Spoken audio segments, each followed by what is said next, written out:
At 8 years old, I traversed through the clinical sliding doors of a nursing facility for the first time in my life.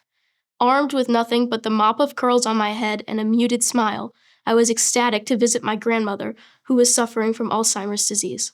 I didn't know much about the illness she was battling, but I loved her deeply and just wanted to spend time with her. I still remember the slightly dated decor plastered on the walls and the unlimited plastic pudding machine, but nothing that struck me as negative in any way. I walked out of there that night thrilled at having seen my grandmother for the Thanksgiving holiday and assured that she was in good company for her few-week-long stay. At 10, I overheard a news broadcast my mother was listening to about elder care abuse in local independent living facilities. I was abjectly horrified. Vulnerable, older individuals were becoming victims of verbal and physical abuse right near my home. How could a trusted adult do that?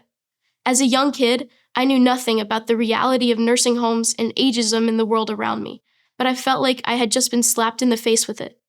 While my grandmother was only in that care facility for a short time, hundreds of thousands of other older individuals are there for months or even years. I was horrified at the possibility of a person in power treating members of the elderly population in that way. At 15, I began searching for my first part-time job. When a close friend of mine told me about an opening at an independent living facility, I knew that it was the perfect place for me. After being accepted as a server, I spent several hours a week serving meals to many residents in my section. However, it was not the act of providing food that kept me coming back week after week. It was the relationships that I built with residents, forged through mid-meal conversations. I knew that I was not able to single-handedly end ageism in the world, or the injustices that older individuals face within skilled nursing homes.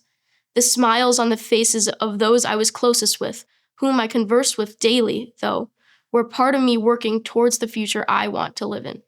I aspire to build a world where all forms of injustice are eliminated, and refuse to accept a reality where I can do nothing but idly stand by.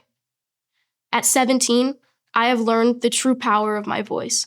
Whether it is through co-leading volunteer meetings at Youth Challenge or interning at an immigration law firm, I've found ways to be a positive agent for systemic change in my community. In order to eliminate hatred and bigotry in the world, a worldwide effort is required, and I will not hesitate to contribute to that future.